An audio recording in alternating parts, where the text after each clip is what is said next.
because we don't have the full printed report, I thought I would give you a quick summary of what it contains. We'll then, I think what we might do then is have a quick comfort break so you can, those who want, you can grab teas and coffees. We won't be filming any, we're just filming the presentations, we'll then turn them off, and we'll get down to hearing about some other projects and inspiring examples and actually getting down to work, looking at some of the myths. Yeah, so that's what we'll do shortly. But I'll go through and talk you through exactly what the pamphlet is about. Now, the first thing to say is that human beings are storytelling machines. We can't help it. We just do it.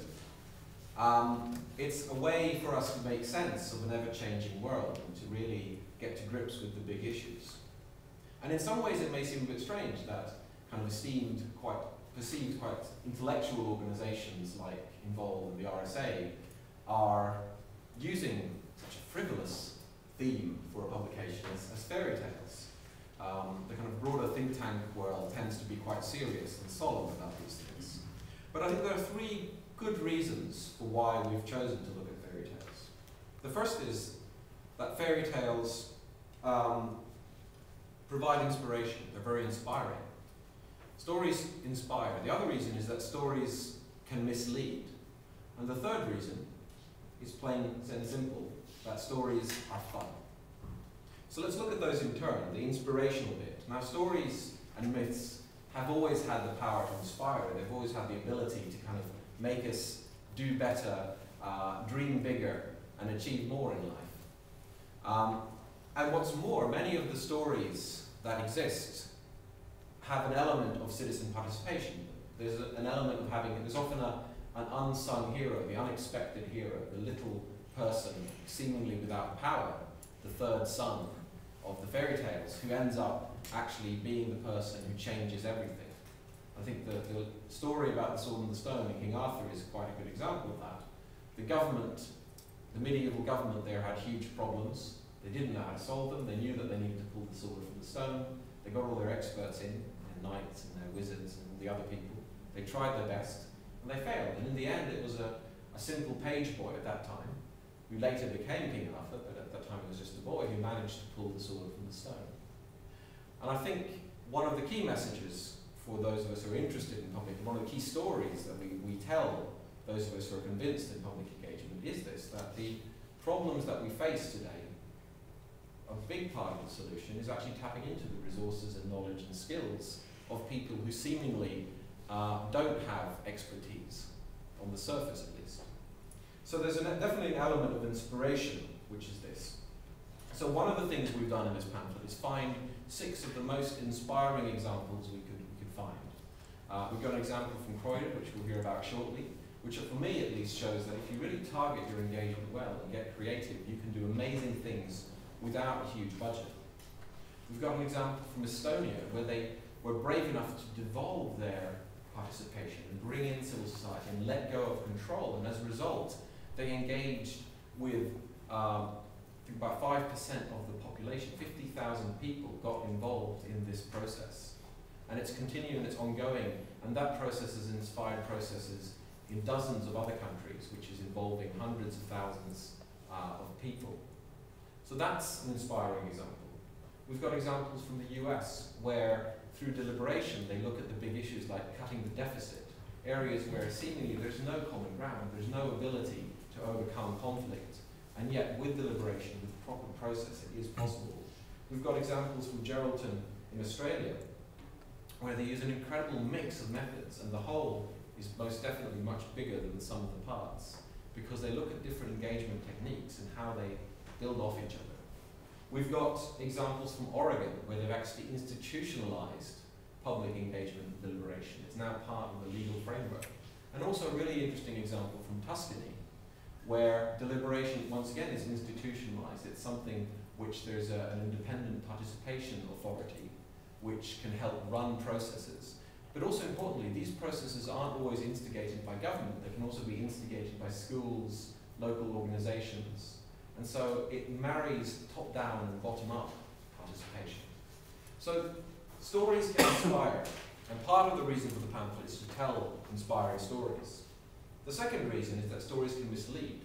We've all come across myths that are misleading and that stop people doing things, and certainly in the field of participation and engagement, we come up against them all the time. And we've identified 5 of them that we look at here. And it's important to remember that a false story is very damaging. But the best response to a false story is a true story.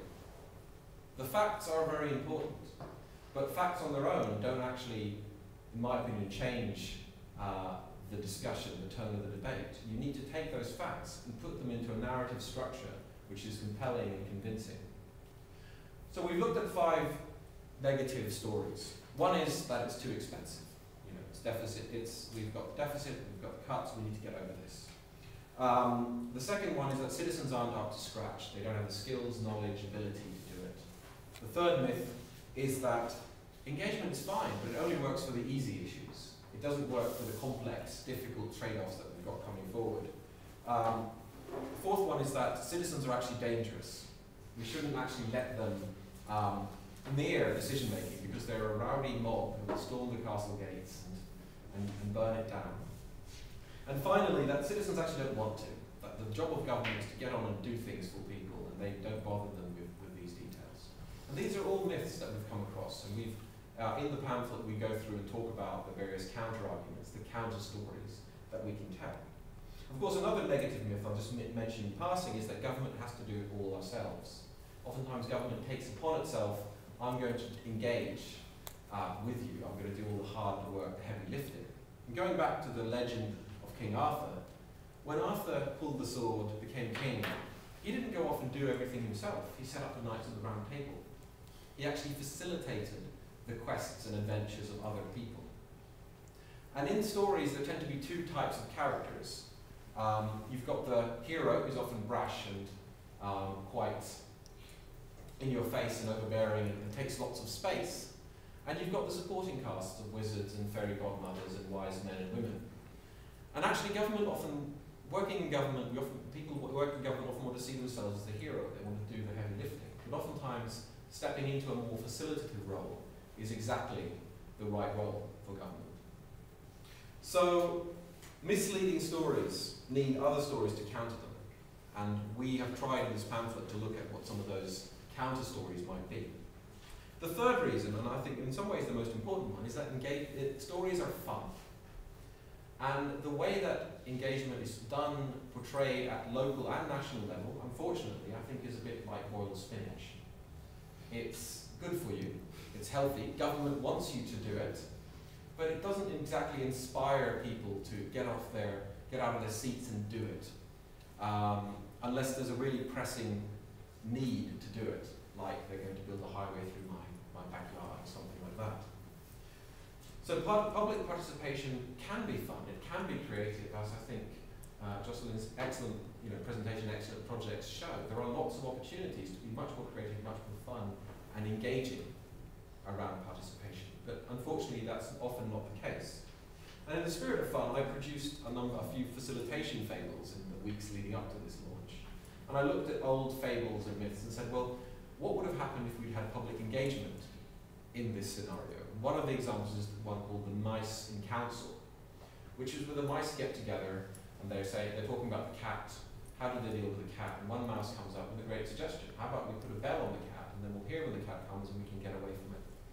And the fable ends with a wise old mouse standing up and saying, ah yes, but who's going to bell the cat?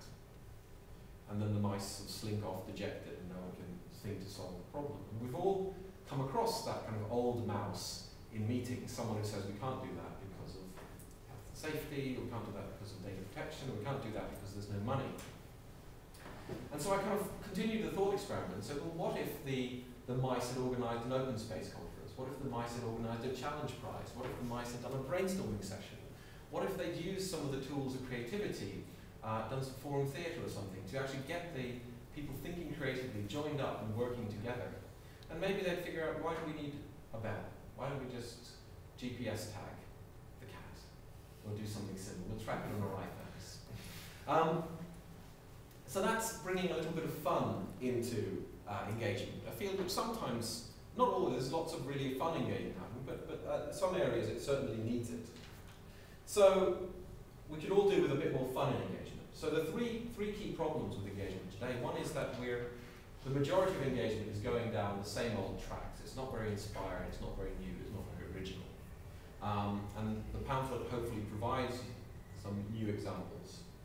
Second is that there are negative myths which hold people back from trying new things. We've tried to counter those.